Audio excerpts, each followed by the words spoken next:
What do I have here? I have my gratitude jar. So sometime this year I committed to having a jar and I shared it on here. But the truth is, you will notice that the jar is not so full, and that's because I only did it for a bit of time. I was not very consistent.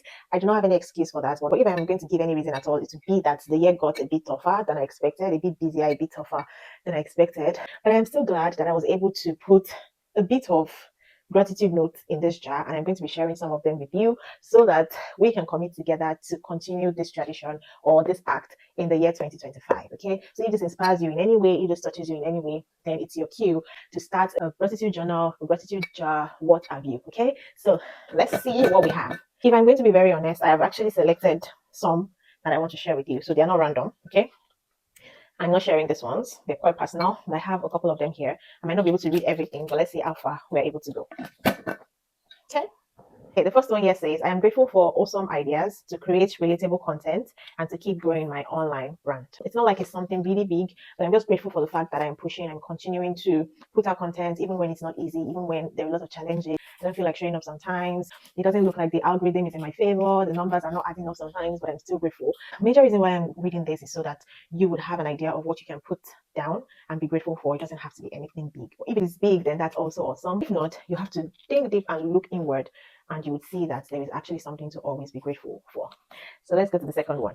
I reached out to a long-time acquaintance for a reference, even when I was scared. I didn't get it, but I got the lead for where to go, and I'm grateful for that. So I got a job sometime early in the year and I needed a reference. So I wasn't very sure who to go to. And I remember that, oh, I have someone in this organization. The reference they were looking for didn't have to be a big person. It just had to be anybody in that organization that I've worked with.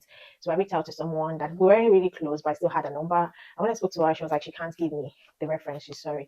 But from that conversation, she gave me options of people that I could talk to. And I was actually very grateful for that because I didn't even know that those people were still in the organization and that I even had their numbers. So I picked one of them and I reached out to them and I was able to get my reference. It was a rejection kind of, but it was a rejection that led to a redirection and I was able to get what I wanted. Okay, so I was grateful for that and I put that in my jar. Let's go to the next one. I started on a tough job and it was so rough, but I'm grateful for speed, for strength to catch up, and I am now beginning to stand on my own. Wow, this was sometime in March 19th to be precise. Thank God for strength. Thank God for understanding. Thank God for grace. It might sound small, but it's a really big one for me. You know how clueless you might be sometimes when you have to learn new things, when you have to get used to a new environment. But I was able to adapt fast, and I am still here standing. All glory be to God. The next one, I got two encouraging messages telling me not to stop what I do on IG as it inspires them. One is a friend. I have a name here, but I'm not going to say it. A friend's voice note thanking me for inviting her to a program, and the other is a new follower. This was sometime in April. You know, when there's sometimes that you're just feeling low and you don't